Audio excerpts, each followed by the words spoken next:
미국에 살고 있는 제 친구들이 좀 있습니다. 한국에서 학부를 다닐 때 같이 공부했던 친구들이 목회를 여기저기 하는데요. 그 가운데서 텍사스 맥칼렌이라고 하는 도시에서 목회하는 친구가 있어요. 예전에 이제 그 친구들하고 같이 온라인 화상으로 이렇게 친구 모임을 했던 적이 있는데요.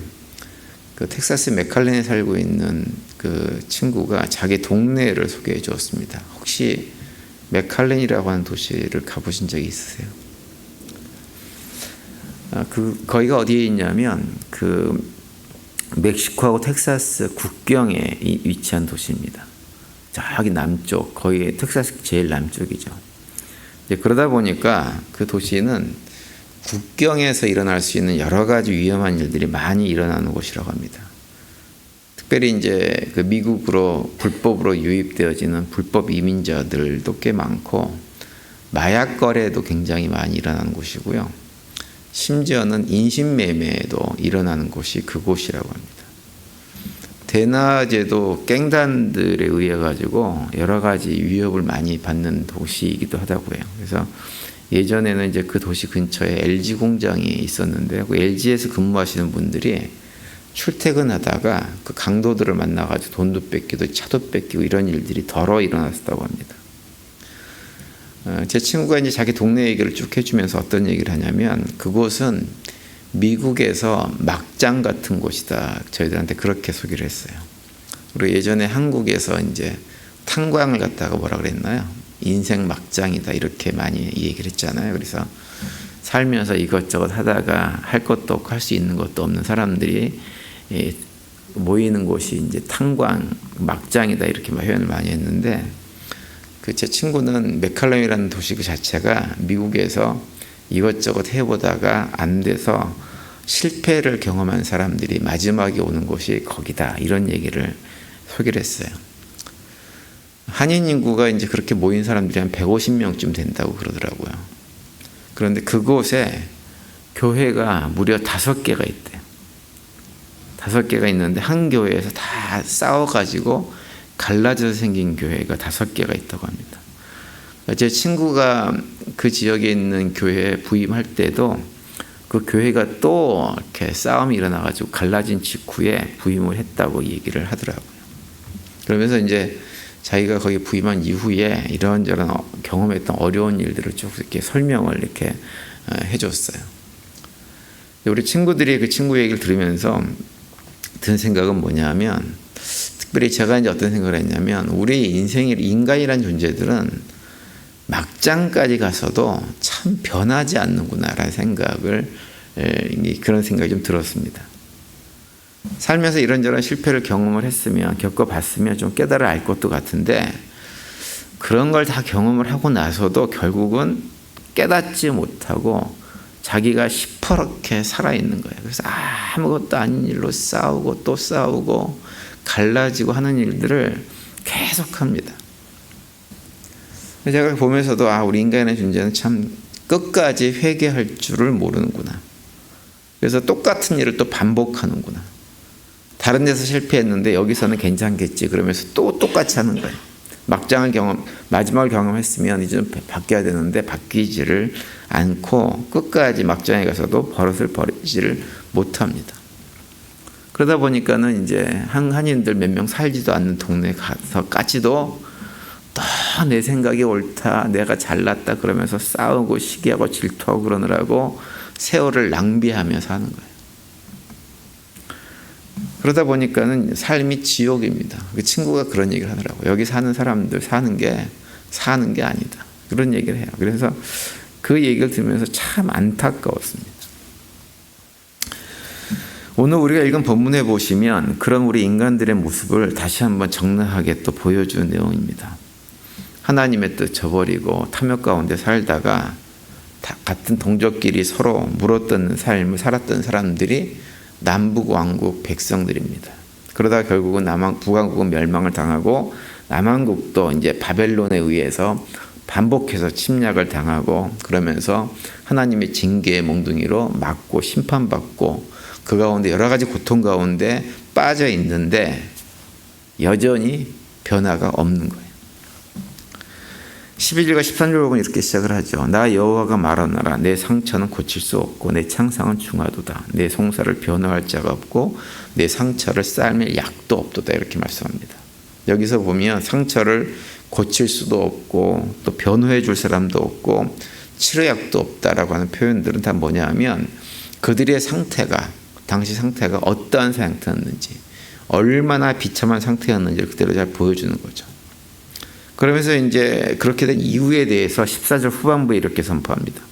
이는 내 허물이 크고 내 죄가 수다함을 인하여 내가 대적에 상하게 하는 그것으로 너를 상하게 하며 잔악한 자의 징계하는 그것으로 너를 징계하며거늘 이렇게 말씀합니다. 왜 그렇게 고통 가운데 떨어질 수밖에 없었느냐? 다 너희들이 지은 죄가 허물이 크기 때문에 이런 고통 가운데 떨어진 것이다. 이렇게 말씀을 하세요.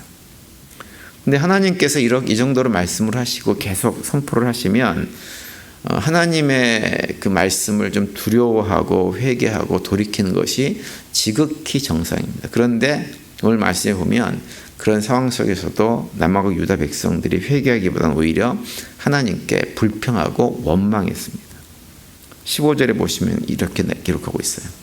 어찌하여 내 상처를 인하여 부르짖느냐? 내 고통이 낫지 못하리라. 내 죄악의 큼과 죄의 수다함을 인하여 내가 내게 이 일을 행하였느니라. 이렇게 말씀하는데 여기서 보면 어찌하여 내 상처를 인하여 부르짖느냐라고 할 때 부르짖는다고 하는 말은 회개하고 용서하고 하나님 도와주세요라고 곧 부르짖는 것이 아닙니다. 이 부르짖음이 어떤 의미냐면 불평하는 거예요. 왜 우리가 뭐 잘못한 것이 있다고 하나님 우리에게 이런 고통을 허락하십니까? 라고 불평하는 소리입니다. 그러니까 하나님께서 내리신 징계를 달게 받고 회개하고 돌이키는 것이 아니라 하나님 말씀 거부하고 그런 자신들에게 고통을 허락한 하나님을 용납하지 않는 거예요. 계속해서 자신들의 삶이 마지막인데 막장인데 더 깊은 수렁으로 계속 빠져들어가는 모습을 보였던 사람들이 남하고 유다 백성들입니다. 참 우리 인간들은 고대 사회나 오늘날이나 변함이 없어요. 얼마나 어리석은 삶을 사는지 모릅니다. 그래서 하나님께 유다 백성들이 뭐라 그러냐면 다시 한번 얘기를 하는 거예요. 내 죄악의 큼과 죄의 수다함을 인하여 내가 내게 이런 일을 행한 것이다. 이렇게 말씀을 하고 있습니다.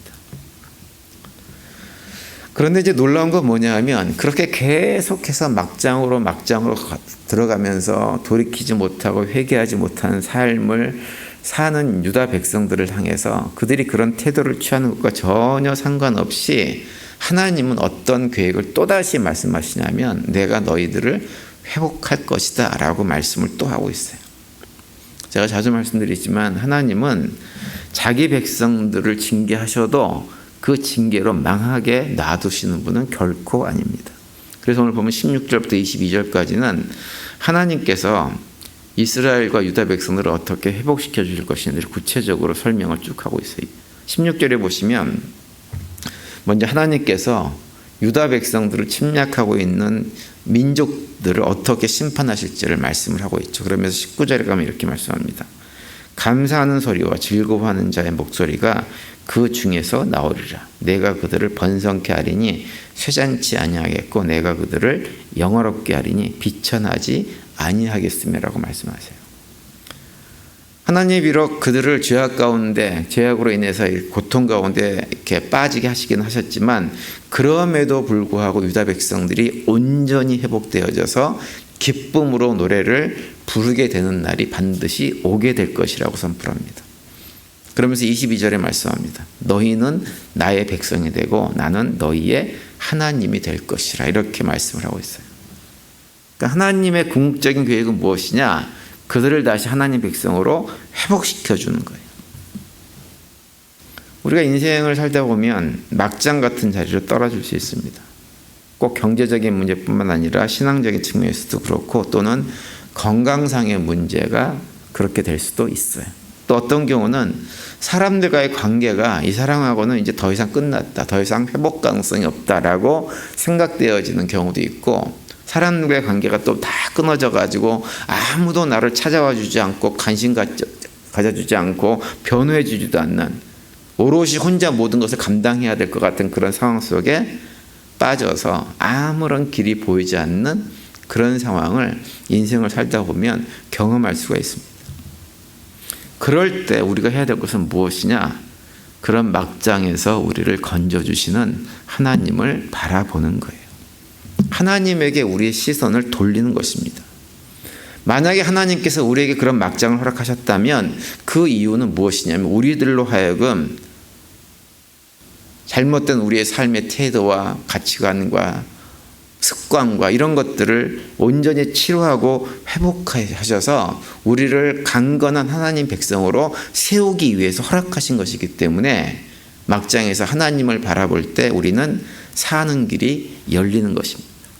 그렇기 때문에 어떤 막장이 있다 하더라도 우리는 삶을 결코 포기하거나 스스로 무너지지 말아야 됩니다. 예레미야 같은 경우 보면 그의 삶의 여정 대부분이 어떤 삶이었냐면 막장 같은 삶을 살았어요. 나라가 멸망하는 그런 과정 속에 있었고 백성들이 포로로 잡혀가는 과정 속에 있었고 그런 상황 속에서 이스라엘 백성들에게 선포한 말씀은 그들이 듣기 좋은 소리가 아니라 듣기 싫어하는 소리만은 계속 선포하기 때문에 모진 고통과 어려운 일들을 다 감당을 해야 됐습니다. 그런 본인의 어떤 삶이 고통 가운데 있어서 우리가 흔히 예레미야 선지자를 뭐라고 얘기하냐면 눈물의 선지자다.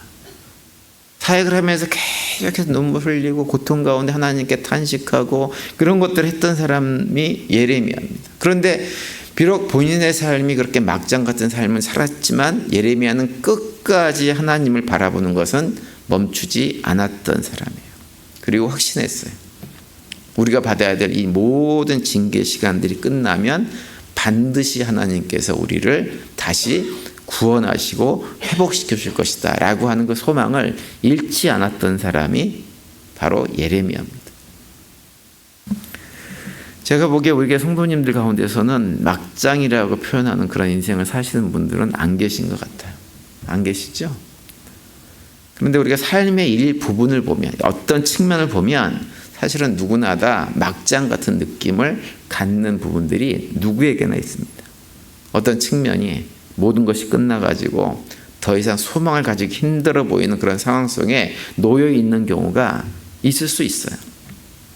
저는 그럴 때 우리 교회 성도님들도 단 한 번도 예외 없이 막장 같은 그 환경을 바라보는 것이 아니라 우리의 시선을 우리를 도우시는 우리 함께 하시는 하나님에게만 시선을 둘 수 있게 되기를 간절히 바랍니다. 그래서 하나님께 소망을 두고 하나님을 소망하는 가운데 설사 힘든 시간들이 우리에게 주어져도 그것이 우리를 망하게 하는 것이 아니라 오히려 살아계신 하나님께서 우리를 더욱더 새롭게 하시는 그 능력의 손길들을 새롭게 경험할 수 있는 계기로 삼을 수 있는 우리 모두가 되시기를 바랍니다. 오늘 하루도 그런 고백 가운데 주님과 동행하시면서 우리 모두 믿음으로 승리하시고 그 가운데 하나님께 주신 평강을 누리는 복된 하루가 되시기를 간절히 축원을 드립니다.